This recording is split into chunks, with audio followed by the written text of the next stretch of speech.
Hi! In front of me is INFINIX Note 30 Pro, and today I would like to show you how you can find all your downloads.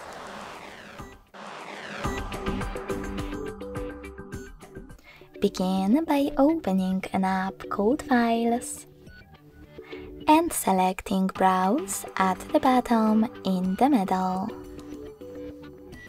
Lastly, click on Downloads category.